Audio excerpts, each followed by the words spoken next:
నమస్కారం. శివలీలామృతానికి స్వాగతం.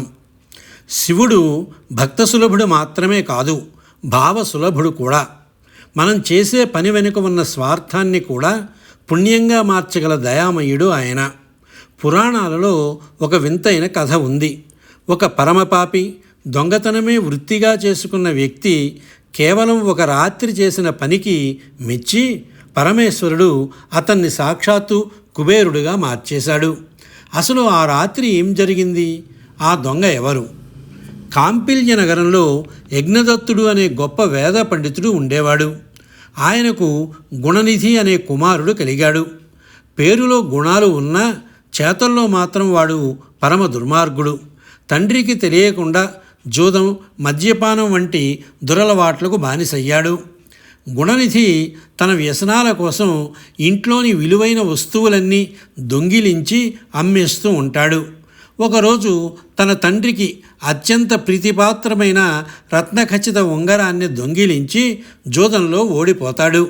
విషయం తండ్రికి తెలిసి గుణనిధిని ఇంట్లో నుండి గెంటేస్తారు.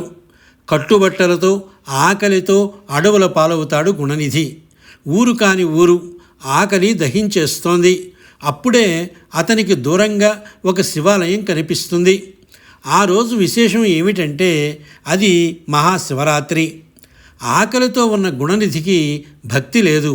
కానీ భక్తులు శివుడికి అర్పించిన నైవేద్యం, అదే ప్రసాదం మీద కన్ను పడింది. భక్తులందరూ శివనామస్మరణ చేస్తూ నిద్రపోయాక ప్రసాదాన్ని దొంగిలించాలని గుడి వెలుపల మాటు వేస్తాడు. అర్ధరాత్రి దాటింది. గుడిలోని దీపాలు మెల్లగా కొండెక్కిపోతున్నాయి, అంటే ఆరిపోతున్నాయి. ప్రసాదం ఎక్కడ ఉందో చూడడానికి చీకటి అడ్డంగా ఉంది. గర్భాలయంలోని దీపం ఆరిపోవడానికి సిద్ధంగా ఉంది.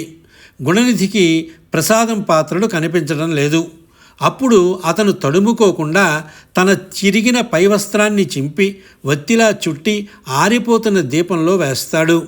ఆ వస్త్రం చమురుని పీల్చుకొని ఒక్కసారిగా ప్రకాశవంతంగా వెలుగుతుంది. ఆ వెలుగులో ప్రసాదం పాత్ర కనిపిస్తుంది. అతను వెలిగించింది భక్తితో కాదు, ప్రసాదాన్ని చూడడానికి మాత్రమే. కానీ అది శివలింగం ముందు దీపారాధనగా నమోదయ్యింది. ప్రసాదం మూటను తీసుకుని పారిపోతూ ఉండగా గుడి కావలివారు అతన్ని దొంగగా భావించి కొట్టి చంపేస్తారు.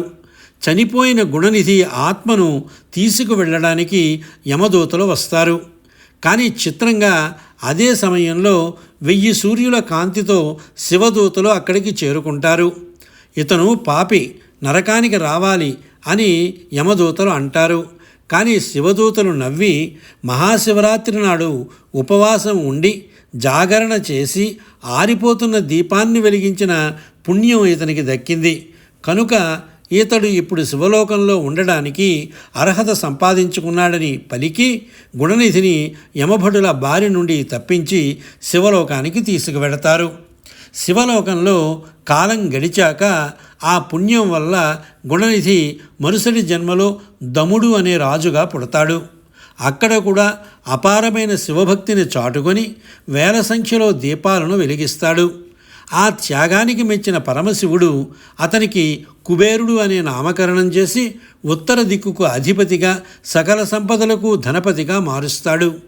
చివరకు తన ఆత్మీయ మిత్రుడిగా కైలాసం ప్రక్కనే అలకాపురిలో నివాసం కల్పిస్తాడు.